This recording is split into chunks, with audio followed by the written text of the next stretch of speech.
Well, Jerusalem is back in the news, and for many reasons which you might not be familiar with, and that's why I'm here tonight. You know, for the past 30 years, I've been on the front line of Israeli diplomacy. I have witnessed a steady campaign against Israel's position in Jerusalem that's been waged in that entire period. I was Israel's ambassador to the UN. I was a special advisor to Israeli prime ministers, two of them, and director general most recently of the Israeli Ministry of Foreign Affairs.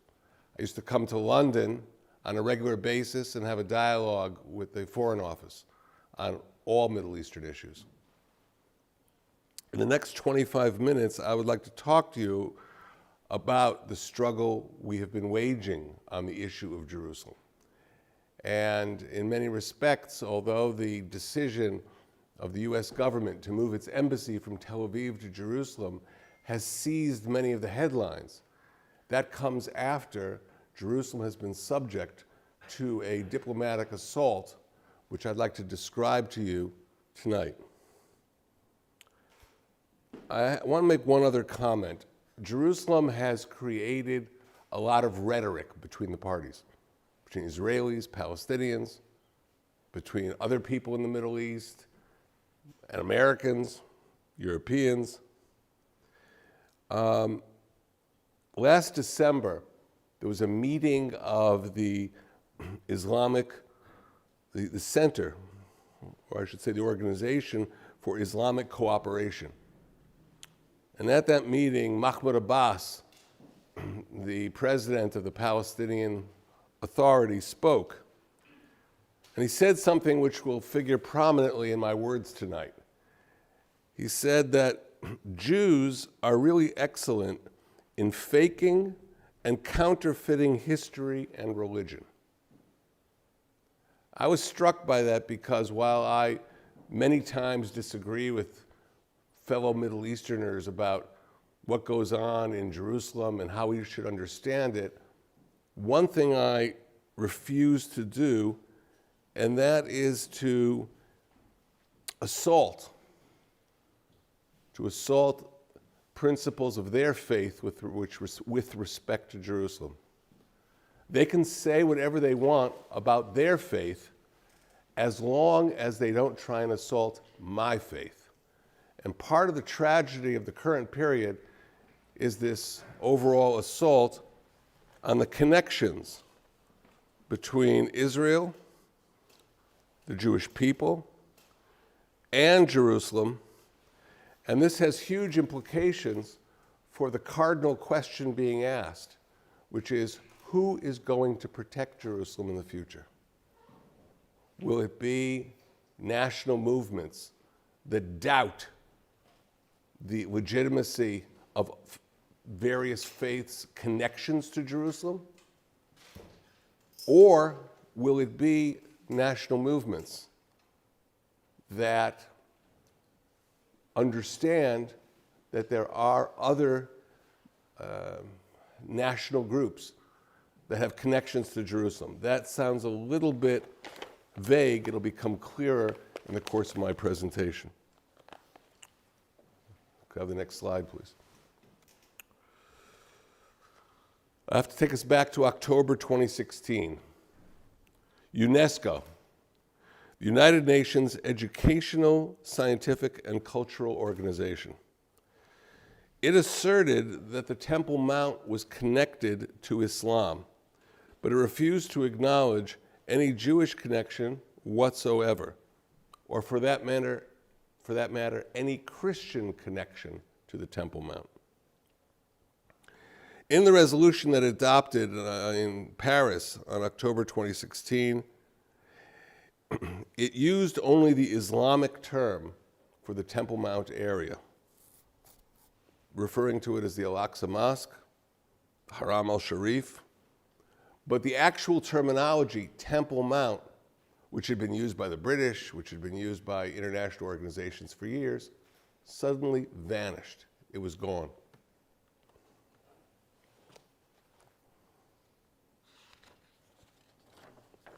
It didn't stop there. A few months later, in December 2016, the UN Security Council adopted a resolution 2334, which called the Old City of Jerusalem, the Western Wall, the Temple Mount, occupied Palestinian territory. What do these resolutions say?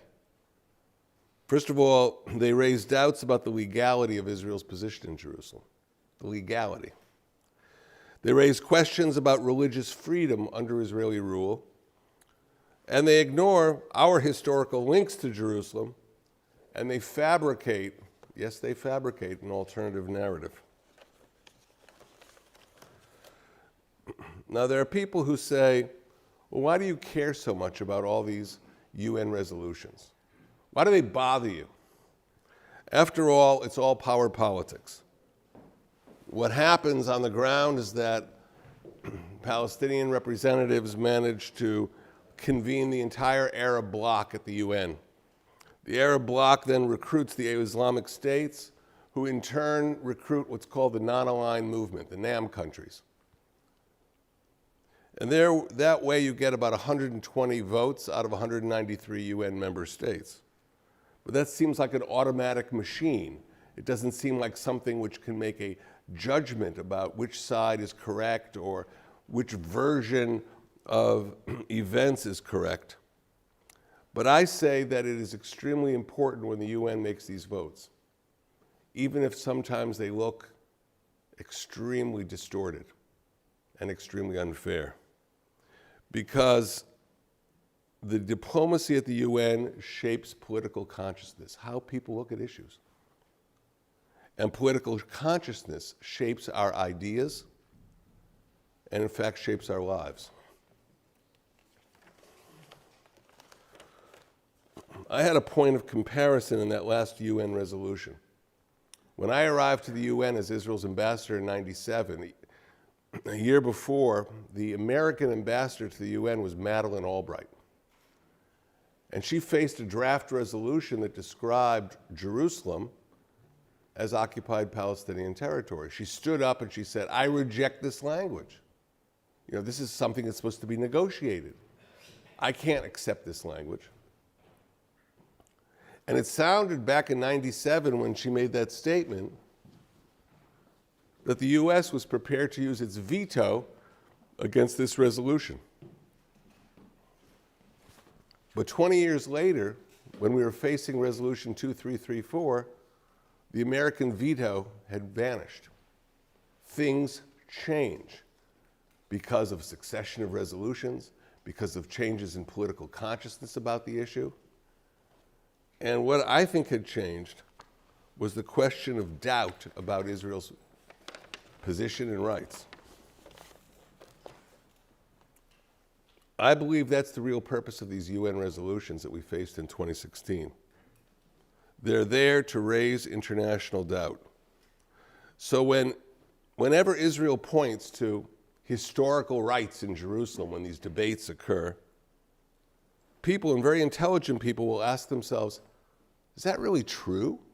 You have historical rights in Jerusalem? Or is this just another narrative, as legitimate as any other narrative? And you know what? My finding when I served at the UN and years afterward is that the doubt that's being spread works.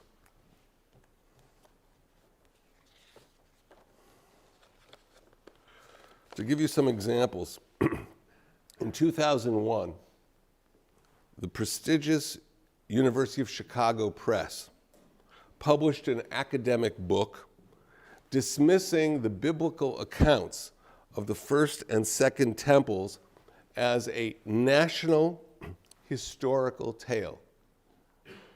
They should have just written a fairy tale, because that was the intent of the author. In October 2003, Time magazine described the Temple Mount as, quote, an area where Jews believe Solomon and Herod built the first and second temples.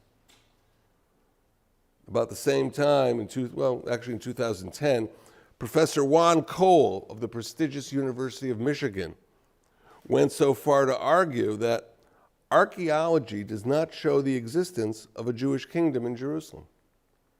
So the whole question was, were there ever temples? That was rising. And then the whole question was there ever any ancient Jewish connection to Jerusalem? These are questions that wouldn't have been raised 40 years ago, 60 years ago, 100 years ago. But now you found them raised in leading media, in university settings, and of course, at the UN. So tonight, I would like to respond to those arguments by pointing out to you a number of false claims that are of a historical, diplomatic nature, but these are the claims that we have to contend with. The first false claim that we deal with repeatedly is the argument that there was never any Jewish connection to Jerusalem. If you see the recent speeches of Mahmoud Abbas, he all but says that. He all but asserts that. And of course, he's dealing in a mythology of his own, but he's not asserting any facts to prove it. Here are some facts. What you have before you are royal seals of the kings of Judah. We were there. The largest seal in the middle is the seal of Chezkiyahu HaMelech, Hezekiah, a direct descendant of King David. And these seals were all found in the area around the Temple Mount in the last number of years. They have ancient Hebrew script on them, and they're just a small sampling of what Israelis have found, Israeli archaeologists, foreign archaeologists who work with them, have found in the areas of Jerusalem.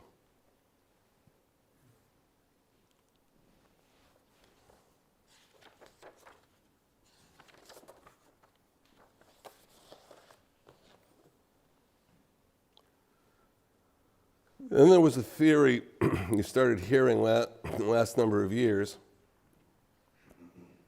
that there never was a Davidic dynasty. King David didn't exist. King Solomon didn't exist. And that way either of them could have or I should say King Solomon couldn't have built the temple because he didn't even exist. But we have found in the 1990s a large stone where you see House of David inscription in northern Israel. It's written in Aramaic, which was the language of Syria at that time. And it makes specific reference to Beit David, the house of David, and to Beit Yisrael, the house of Israel. It was written by our adversary, our enemy in the north, who the Davidic dynasty was fighting. But it sort of raises a fundamental question about the veracity of the thesis that David and his dynasty did not exist. I don't know if any of you in this audience read ancient Greek.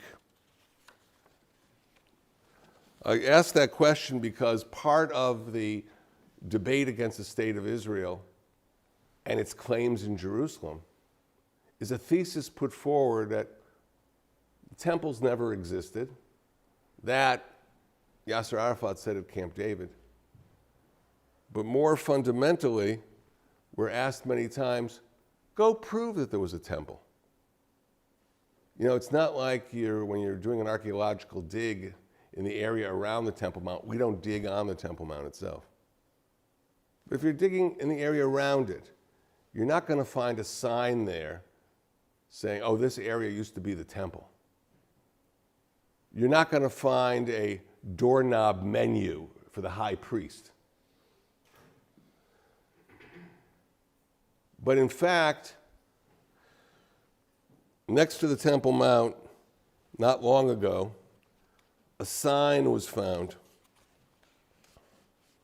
which gave the rules of entry into the area of the Temple Mount, and it was written in Greek. The word temple appears on the sign. And therefore, for those who say, but you have no proof that a temple in fact once existed, this particular stone that we have, it's part of a larger stone that is on display in Istanbul, in the main museum there. So again, the archaeological record is very much in line with what Israel has argued, that there was a Jewish kingdom, that there was a temple. One of the most compelling sources of evidence that exists is not in Jerusalem. How many of you have been to Rome? Have any of you visited the Arch of Titus? Titus was the commanding general who destroyed the temple. And he has a victory arch. And that's a relief from the victory arch, in which Roman soldiers are carrying implements of the temple, including the menorah, the candelabra used at the time of the temple. Years ago, I met with the head of UNESCO when all this debate came out and UNESCO was adopting these horrible resolutions. She was campaigning, I was at that time Director General of the Ministry of Foreign Affairs, and she was campaigning to get herself elected as the next Secretary General of the UN. And I said to her, look, you know, with this whole business of these bad resolutions, why don't you have what we used to have in grammar school, a class trip? Why don't you take the ambassadors to UNESCO to Rome for a Roman holiday and show them the Arch of Titus?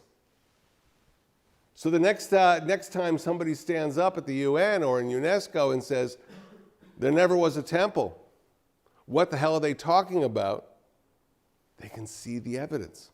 That's the closest thing to a Polaroid camera photo from 80 AD.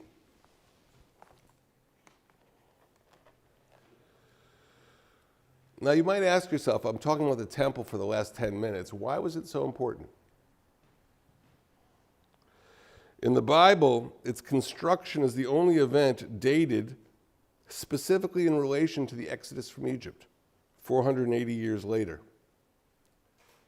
It symbolized, for those who engaged in the religious practices there, it symbolized freedom, national independence, and unity.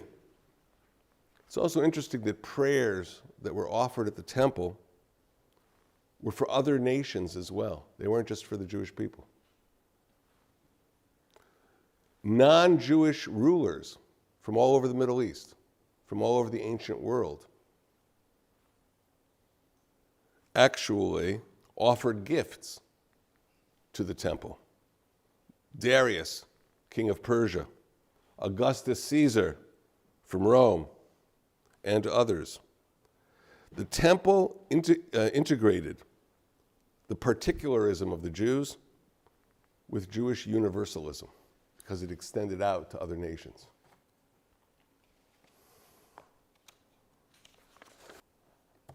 Speaking of the Romans, one last historical fact before we continue. You know, the last revolt against them was, after the destruction of the temple, was the Bar Kokhba revolt in 135, when the Roman occupiers decided to annihilate all Jewish hope for freedom. They renamed Jerusalem Aelia Capitolina. They also gave Judea a new name, Syria Palestina. It's actually the origin of the name Palestine. That was the methodology then. It's also the methodology today. Try and attack the very identity of the people you've conquered. Let me go to the second assumption that you hear, the second false claim. Okay, we'll acknowledge that the Jews had a presence in Jerusalem, but they gave up that connection many generations ago.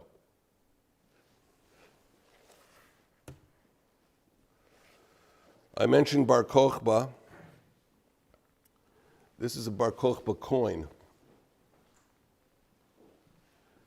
from the time when he reestablished a Jewish self-governing authority in 135. That coin says on it, by the way, for the freedom of Jerusalem.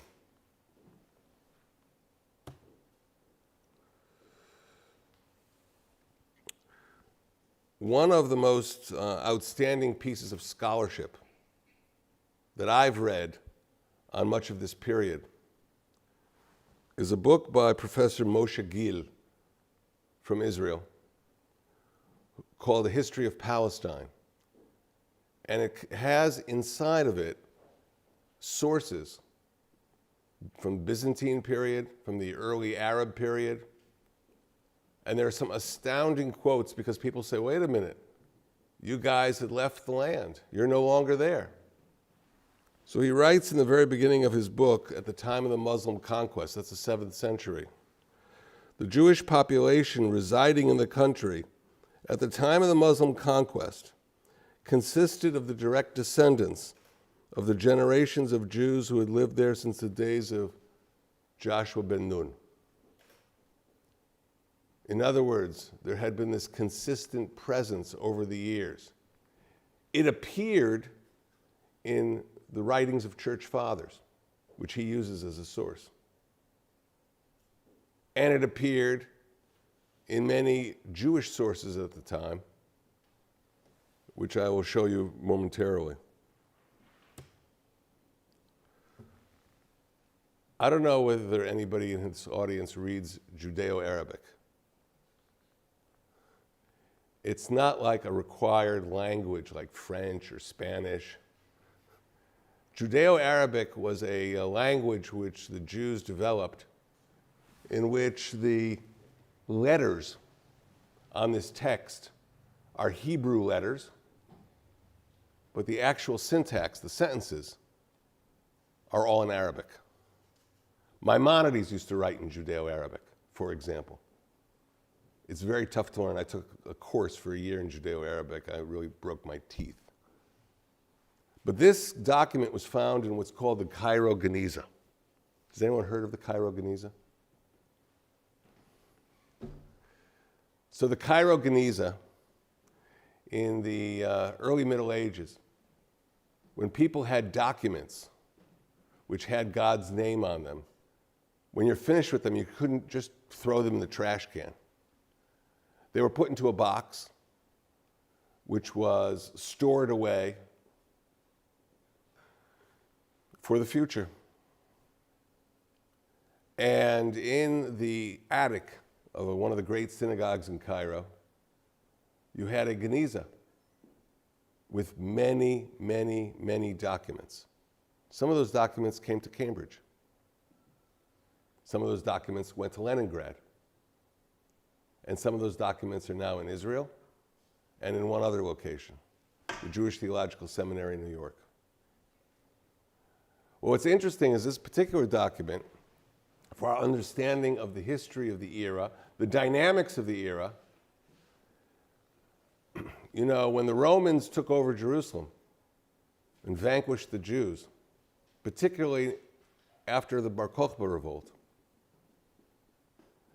they insisted that the Jews could never resettle in Jerusalem. Jews had to be kept out of Jerusalem. The Jews came back usually for one holiday every year, Tisha B'Av, the day in which the destruction of the temple was memorialized. Here is a request that came about because of the Muslim conquests. It is ironic because people think of Jews and Muslims as not having the greatest relations today. There's a whole history of cooperation. And in this case, we're reminded that when Umar bin al-Khattab, the second caliph of Islam, took Jerusalem from the Byzantines, he insisted that the Jews be allowed to return to Jerusalem. Anybody know that? Sometimes you can look to history to get hope. So Umar bin al-Khattab allows the Jews to return, but the Jews who are living in the Jerusalem area are not exactly well endowed with resources. So they sent a letter to Cairo, just like people today might say, who want to build a synagogue someplace in Europe or in Israel, might send a letter to New York City. They sent a letter to Cairo, to the Jewish community, and asked for financial help. That's what this Judeo-Arabic letter is. But why is that significant if we're having a discussion of the politics of Jerusalem? Because if you're told that the Jewish people cut themselves off from Jerusalem, no longer had ties to Jerusalem, if UNESCO passes a resolution that we abandon the city, just take out a document in Judeo-Arabic. It'll still be a little hard to read, but it tells the truth of the connection over the years. There's a third false claim that we've been facing in the last number of years. Actually, it comes out very strongly in Mahmoud Abbas's recent responses to Trump, President Trump.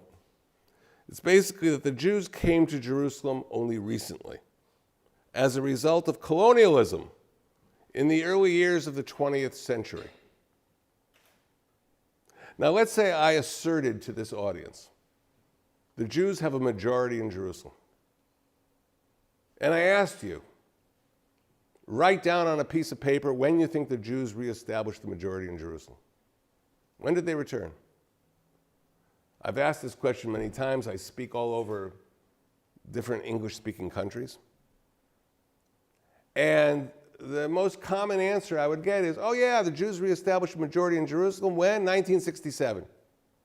Sometimes they'll write 1948.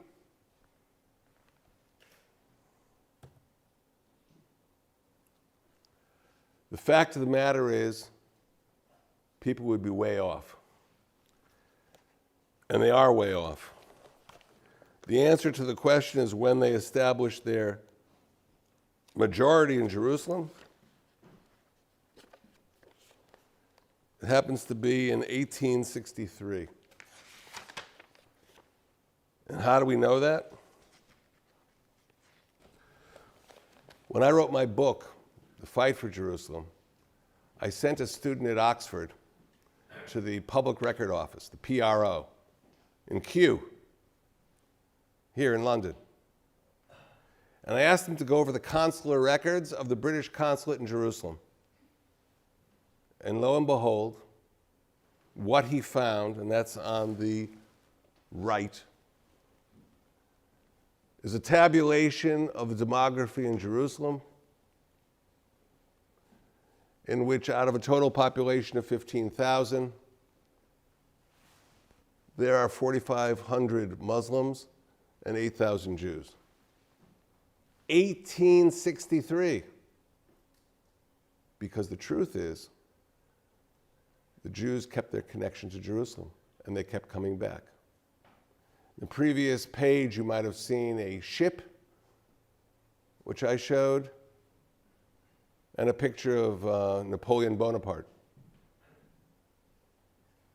Napoleon spoke about the Jewish connection to Jerusalem, but more interestingly,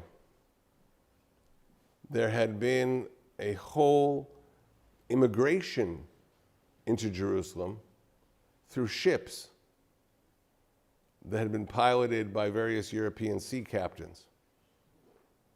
And the Franciscans, who had a considerable presence in Jerusalem, were very disturbed. And the scale of the immigration to Jerusalem at that time was so great, Franciscans demanded from the Pope to halt all immigration of this sort. So the idea that the Jews came back to Jerusalem when they flew in on El Al Israel Airlines is a little bit inaccurate, I would say. Another interesting individual is the man who's pictured here on the left. His name is William Seward. Seward was Secretary of State of the United States under Abraham Lincoln. By the way, if you study American history, you might run into an expression, Seward's folly. Do any of you know what Seward's folly was? Purchase of Alaska. Purchase of Alaska, correct.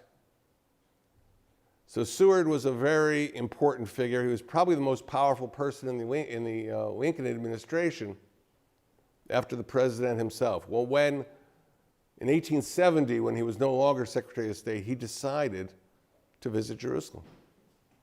And like many people at the time, he wrote a memoir. And he describes what the British consulate had described, this large majority that existed at the time.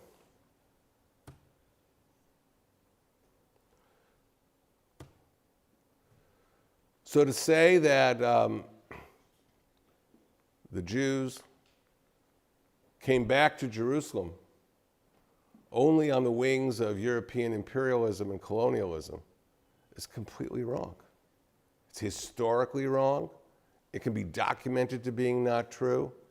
And it sets up a way of looking at the Jerusalem issue that's completely distorted. Sometimes historical arguments can have international political consequences. Now I'll bring you into the real heart of the debate over Jerusalem. Because there's a claim that comes out from time to time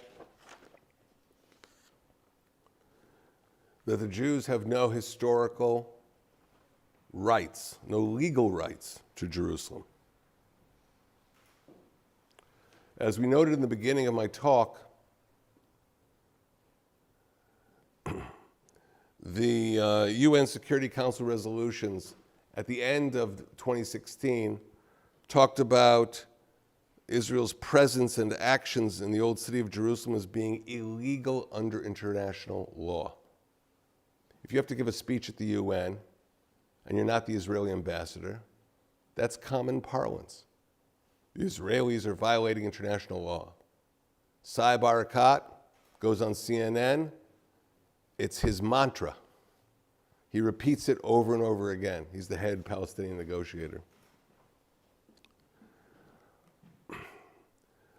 People forget what some of the fundamental documents that have been used in discussing the conflict actually say. They forget that the British Mandate formally recognized the historical connection of the Jewish people to Palestine. Moreover, it was a legally binding treaty of the League of Nations, which was the main international organization prior to the establishment of the UN itself. It called on the Jewish people to reconstitute their national home.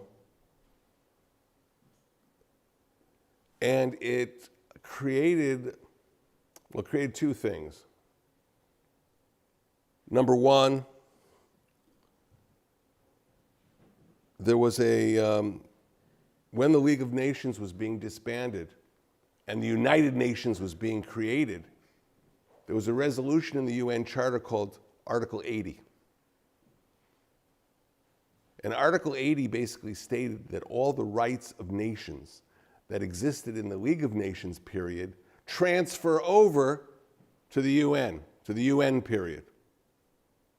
So if the League of Nations recognized historical rights of the Jewish people to reconstitute their national home, which is in the language of the mandate, then that carries over to the modern period as well. Now, in the debate over the legality of Israel's position, an incredibly important factor is not just the statements of the League of Nations and the United Nations. It's what happened in May of 1967, when a coalition of Arab armies from Egypt, Syria, Jordan, and Iraq began massing their forces along Israel's borders, declaring their intention to annihilate the state of Israel. And as, of course, most of you know, study the Middle East, what happens next is that on June 5th, the Israeli Air Force preempted the impending attack, and Israel implored Jordan to stay out of the conflict. Jordan at that time, back in May of '67, and particularly the first weeks of June, answered Israel's pleas with intense artillery fire on Jerusalem's Israeli neighborhoods. 6,000 buildings were damaged in the Jordanian artillery attack. Well, we all know what happened next. Israeli paratroopers liberated the old city of Jerusalem. Tough warriors burst into tears before the Western Wall. It was a victory that reached across 19 centuries and shook the consciousness of Israel to the core. But let's put the emotions on the side. This was a period where it was clear as day to most observers back in '67 that Israel had acted in self-defense. It is interesting that the Soviet Union, using first the Security Council and then the General Assembly, tried to brand Israel as the aggressor in '67. They failed.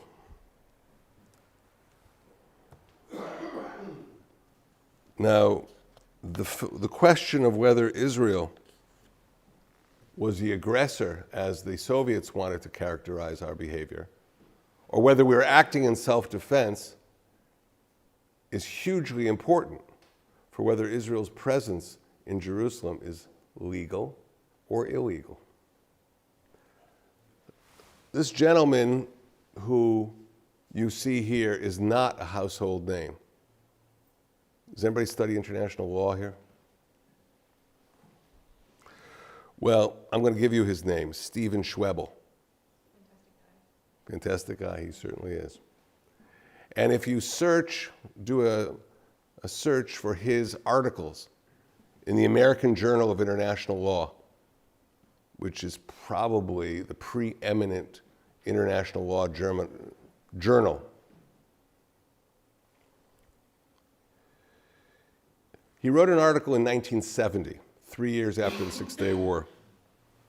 He made the following observation. He said, the rights of a state acting in self-defense to territory that is disputed, are superior to the rights of an aggressor attacking that very same territory. Now, why should that calculus be relevant for our discussion tonight? Because how did Jordan go into Jerusalem back in 1948? Was that Jordanian territory? It was part of the British Mandate. Jordan was an aggressor in 1948. Even the Secretary General of the UN would agree to that statement back then. Israel comes in acting in self-defense in 1967, so you have to compare what are the rights of Israel as a state acting in self-defense to a state that had acted as an aggressor. And so Schwebel made the following statement. Quote, Israel has better title in the territory of what was once Palestine, including the whole of Jerusalem. What he was saying is Jerusalem was legally captured in a war of self-defense. So that when you see these assertions made that Israel's acting illegally in Jerusalem, on what basis are these assertions made? And now here's the last of the false claims that we're contending with today in our diplomacy, is that Israel's presence in Jerusalem is leading to a situation where the Al-Aqsa Mosque is in danger. Has anybody heard the name Sheikh Raed Salah? Sheikh Raed Salah is the head of the northern branch of the Islamic movement in Israel, based in the Galilee. And Sheikh Raed Salah has been holding since 1996 huge conferences asserting that the Al-Aqsa Mosque is in danger. Now, just to put this into some context, the northern branch of the Islamic movement is the closest thing Israel has to a branch of the Muslim Brotherhood.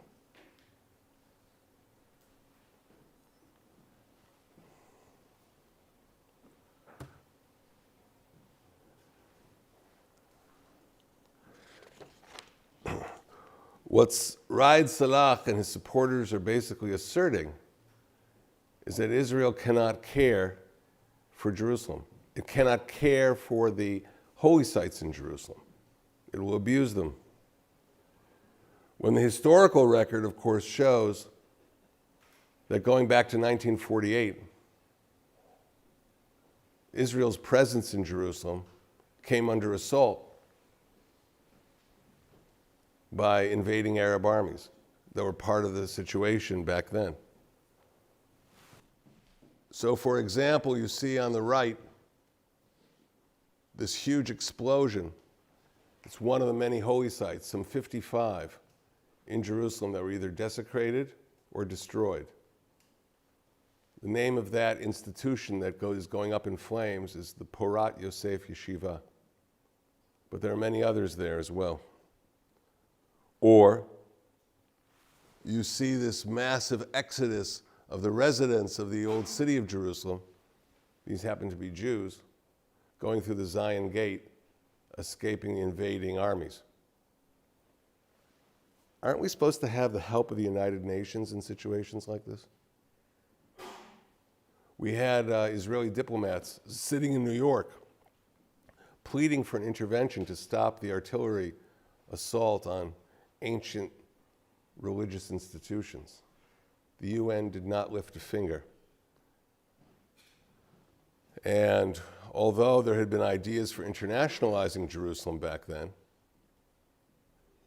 they were rejected by Israel when it became clear that only Israel would defend Jerusalem from these kind of assaults. As we move forward, and I'll try to bring this to closure, unfortunately, the various religious sites in Israel and in the West Bank, when they've come under the assault of our neighbors, have been unprotected. And they have required Israeli intervention in order to protect them. Here in the middle with the Palestinian flag is the tomb of Joseph in Nablus, which was assaulted by a mob back in 2002. To the right is one of the entrances to the Church of the Nativity in Bethlehem, where you have the clergy who are kept as hostages putting out signs to the Israeli army, please help.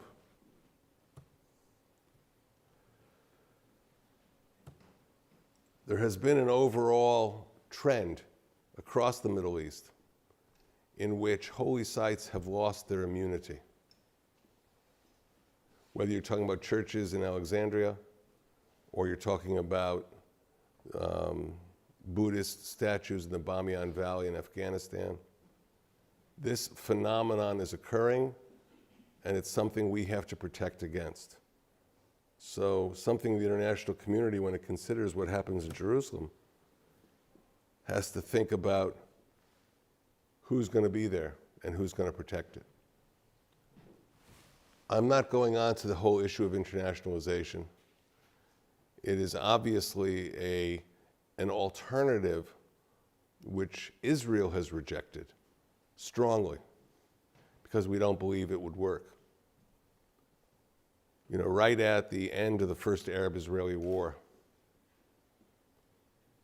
David Ben-Gurion knew that one of the famous UN resolutions, 181 from the General Assembly, talked about Jerusalem being a corpus separatum, a separate entity, internationalized. And Ben-Gurion stood in the Knesset. He came under enormous international pressure in December of 1949. And he basically said that the internationalization options for Jerusalem were unacceptable, would not work. And he then declared before the world community that he was moving the capital of Israel from Tel Aviv to Jerusalem. The fact of the matter is, what I've presented to you tonight is not always easy to digest, because you get normally kind of pleasant presentations or highly charged presentations that don't take into account what Israel has to consider. I believe that at the end of the day, if Jerusalem is important to people, if freedom of religious expression is important to people, then only a free and democratic Israel will protect Jerusalem for all the great faiths. That's the bottom line. And if you have any questions, please feel free to ask.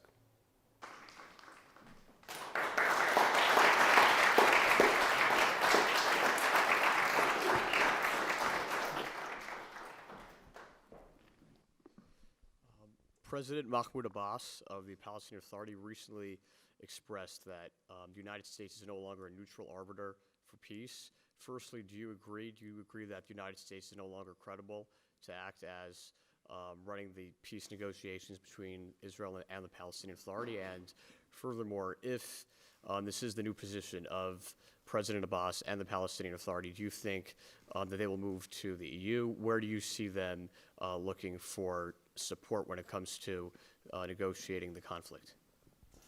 Well, first of all, when these nasty resolutions are adopted by UNESCO or by the UN Security Council, and let's take a case like France, who supports these resolutions many times. Has France or the European Union disqualified itself by prejudging negotiations in a way that might be detrimental to Israel? So, we can make the same argument as Mahmoud Abbas. I'll tell you what I think Mahmoud Abbas's story is. I think Mahmoud Abbas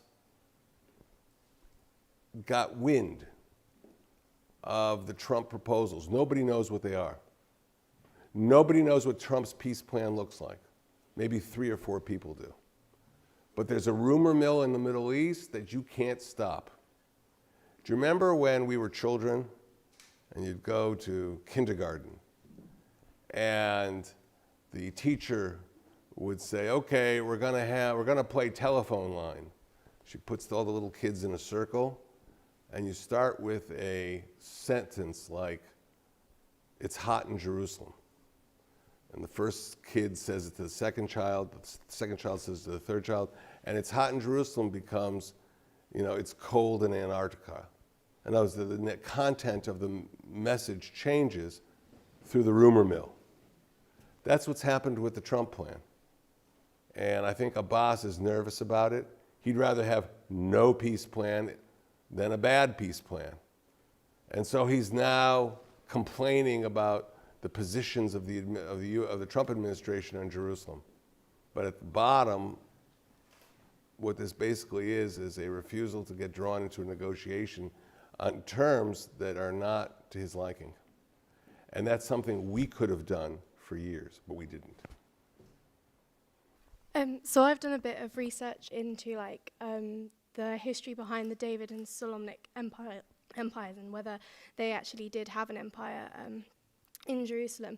And a lot of the archaeological evidence that's attributed to Solomon's time, there is debate about such as Megiddo and Gezer and all those kind of places.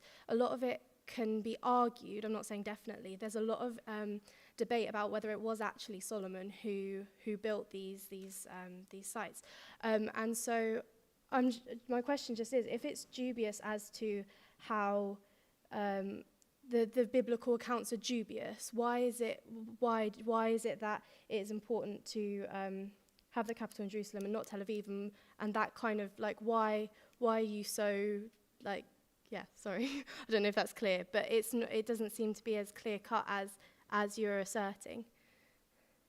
Well, if you're making an assertion that there was no Jewish self-governing presence in the 8th century BC or in the 7th century BC, and then you find royal seals from those periods written in Hebrew with the very same names of the biblical figures of that era, then that raises serious question of whether the doubt about the biblical narrative is true. Maybe it's the other way around. Maybe the biblical account is true, at least in those issues. I'm not saying everything in the Bible can be proven by archaeology. And especially when it's being used in political debate. I would say something else. I said this in the very beginning. My problem with Mahmoud Abbas is not his religious beliefs. I don't have a problem with him believing that Muhammad came to Jerusalem on a winged beast. I'm not looking for the skeleton of the winged beast in order to accept the Islamic claims in Jerusalem. That's his faith. But there's this whole cottage industry out there that wants to prove the Jews had no connection to Jerusalem.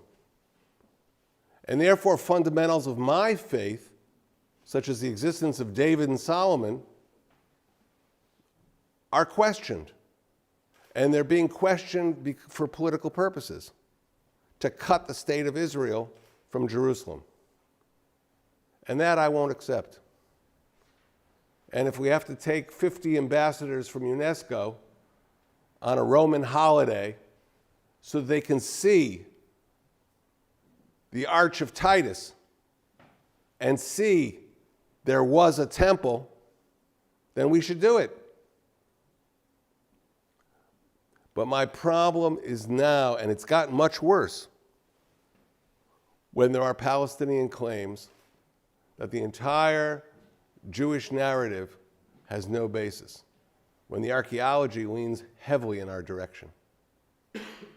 Again, I'm not trying to prove that his faith system has no basis. That's not my business. That's between him and his God. On my side, I just wanted to be clear that if you're going to say that my religion, my religious beliefs, and the religious beliefs of the Jewish people are baloney, you better do your homework first.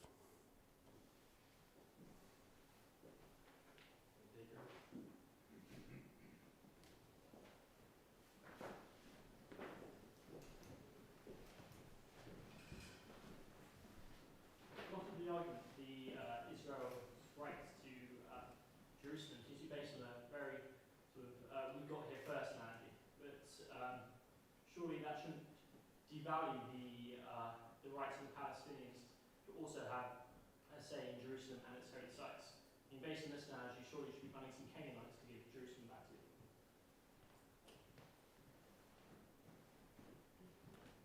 Well, there are no Canaanites. All those nations that are mentioned in the Bible, they're not there. Lately, Mahmoud Abbas has been asserting that the Palestinians are descendants of the Canaanites. It's a kind of a new mode of argument. And it's been used in the last 3 to 4 months. But again, I'm not here to judge his claims. I'm here to judge my claims. And to the extent to which various voices in the international community refuse to accept our connections to Jerusalem, I think their arguments are completely false.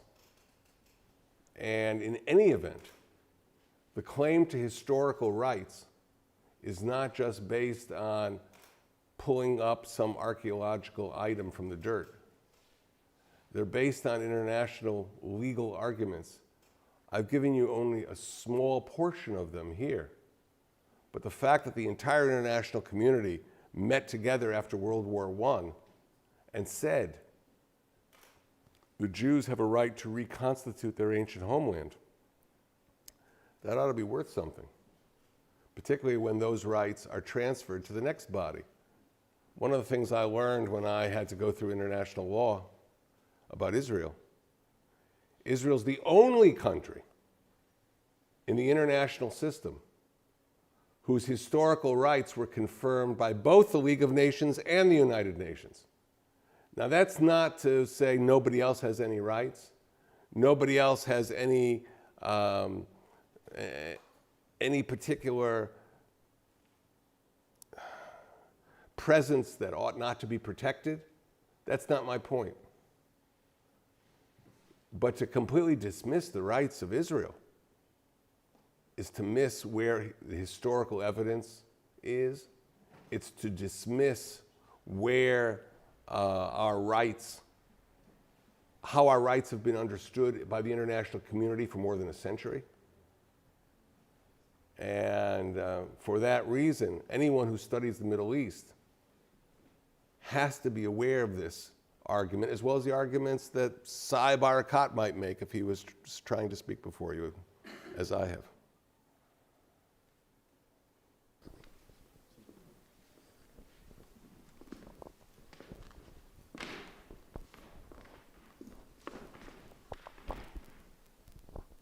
Thank you. Thank you for your explanation, Your Excellency. I'd like to ask 2 questions. The first one is you establish your arguments based on the historical claims of the Jewish community. Does this have any relevance to the claim of Holy Land as bestowed under the Torah? Am I missing something about that from your claims? The second question is about the self-defense argument. If I'm not mistaken, I think the debate upon the self-defense claim was whether or not it's actually a self-defense, and that under international law, like preemptive self-defense, as you quoted, is not a legitimate self-defense, or it's not recognized as a self-defense, because only when there's an attack that has occurred, then you can defend yourself, rather than without attack at all. Thank you. I have not brought to this discussion quotes from the Torah or from the Quran, although I've studied extensively both.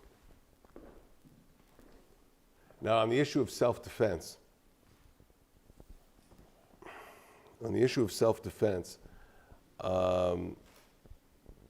my point is rather simple. Look at the sequence of what happened in May of 1967. In May of 1967, to our south, in Egypt, we had 80,000 Egyptian soldiers cross the Sinai Peninsula and were positioned on our southern border. 80,000. Normally, we were supposed to have a United Nations emergency force called UNEF that was supposed to be between the Egyptian army and the Israeli army in southern Israel. Well, you know what happened to UNEF? They left. If anyone's doing studies on the efficacy of international peacekeeping, they ought to start with UNIF. And then finally, and this is the key, and this is why the Russians failed repeatedly to get Israel labeled as the aggressor, because Abdel Nasser ordered the Straits of Tiran at the tip of the Sinai Peninsula closed.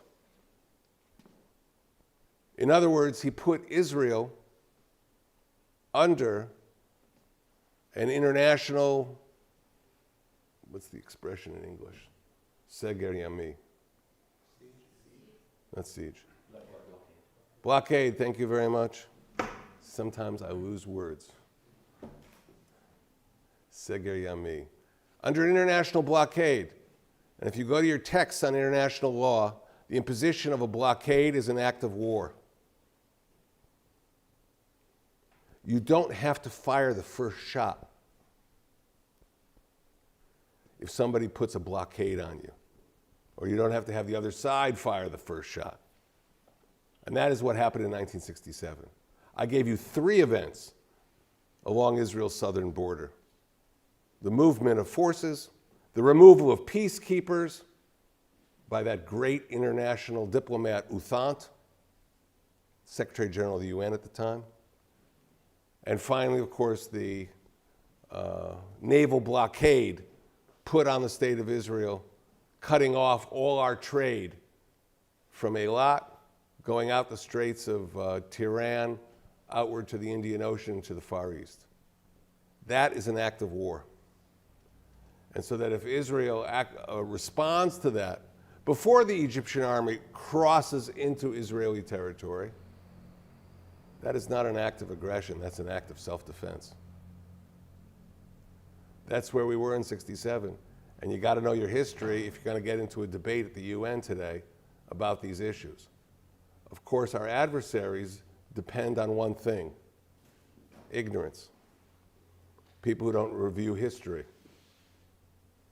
So when I come to a university, it's the kind of place where you hope students will study history and be able to make their own judgment. Maybe we're right on all the issues that I've raised, but there may be other issues where you think we're making a mistake. Write it, say it.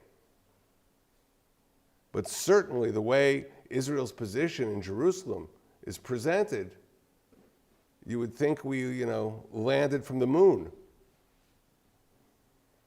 After World War I, what role do you think Britain and France played in causing many of the problems that Jerusalem faces today?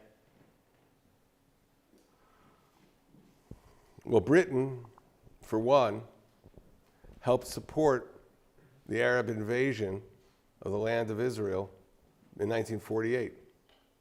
You had British officers seconded to the Arab Legion, which made them far more efficient in their operations against the Jewish underground that was defending Jerusalem. Now, France is another story. As you know, France and Britain reached an agreement during World War I called the Sykes-Picot Agreement for dividing the Arab territories of the former Ottoman Empire. And had the French not been so insistent on getting their piece of the action, the results might have been far more stabilizing for the Middle East. For example, the French demanded that Syria be under their control. Now, the British were going to give the Hashemites Syria. In fact, King Abdullah, who later came to Jordan, the old King Abdullah, thought he was going to get Syria at one point. But by cutting back what the Arabs thought was they were entitled to, that made reaching a peaceful resolution of the question of British Palestine all the more difficult. Had the Arabs received everything that they thought they had been promised, and I won't go into the correspondence from 1915 between McMahon and the Sharif Hussein of Mecca. Had they gotten it, could be they would take a much more easier attitude. The famous Faisal-Weizmann agreement between the head of the Zionist movement and King Faisal, or Prince Faisal, who was the son of the Sharif Hussein of Mecca, showed cooperation that was potential cooperation between the Zionist movement and the Arab national movement, under the assumption that the Arabs were given what they were entitled to. But if the French and the British were splitting up what the Arabs were entitled to, no deal on helping the Jews realize their Jewish state. So the contributions of the French and the British in this area need to be re-examined.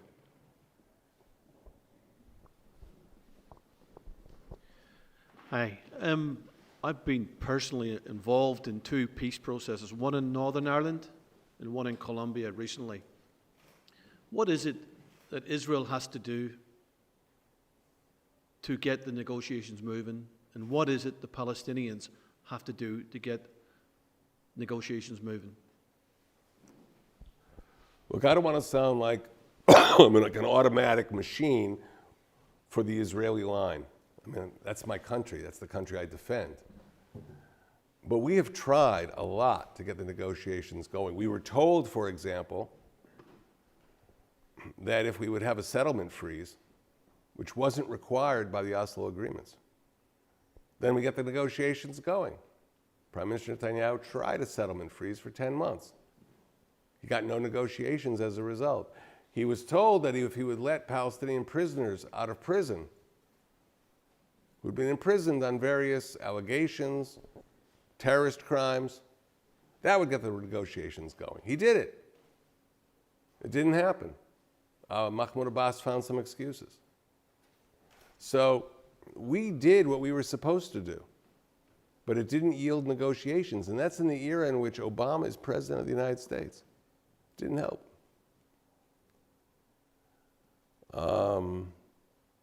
Did you ask what the Palestinians have to do? I think they have to decide what they want. Years ago, when I used to be an envoy to Jordan, and I sat with, I don't want to mention his name, it might be unfair, so I sat with one of the top generals who worked for King Hussein. He said to me, Dore, next time you go to the Gaza Strip and you meet with Arafat, bring a pencil, bring some paper, and ask Arafat, what do you want? Draw it on a piece of paper. Draw your map. Well, I tried something similar. It wasn't exactly, it didn't go anywhere. If the goal of the current Palestinian leadership is to destroy Israel and replace it with Palestine, then we better figure that out. If the goal is to get some kind of equitable solution, it'd be nice to know. Unfortunately, there are signs that they have not made up their mind about whether to live at peace with Israel. That's what it comes down to. You can watch Hard Talk 200 times on the BBC and see articulate Palestinian spokesmen. You can see one diplomat after another make the Palestinian case.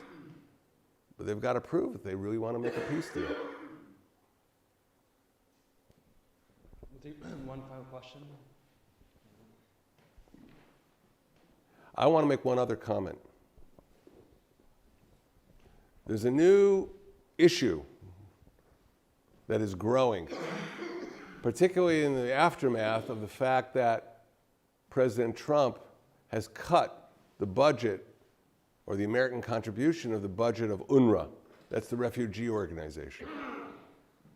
Now, why has UNRWA become so controversial? Is it is it because its money is used in wrong ways or something like that? No, I think the heart of the problem of UNRWA and of the refugee issue with the Palestinians is that when the 1948 war occurred, there were roughly 500,000 Palestinian refugees. And today that number has shot up to 5 million. If you go back to that period of time, how many refugees were there in Europe after World War II? I don't even know, but it's millions. And how many of them are now in Europe from that original refugee population? 0. The UNRWA was engineered by the Arab states at the time who wanted to continue to make war on Israel to define a refugee as not only somebody who had been left his home in British Mandatory Palestine, but also the children, the grandchildren, and the great-grandchildren ad infinitum of those original refugees. In other words, it defined the refugee problem as something that would exist in perpetuity. Now you tell me how you solve an Arab-Israel conflict if you have the refugee issue engineered so that it lasts in perpetuity. In contrast to what happened to all the refugees in Europe, in contrast to what happened between India and Pakistan, in contrast to all the conflicts in the world where you had large movements of refugees. That's part of deciding whether you want to resolve a conflict or keep the sore alive. Unfortunately, we have no evidence that they want to resolve the conflict. And I say that with greater regret than anything else.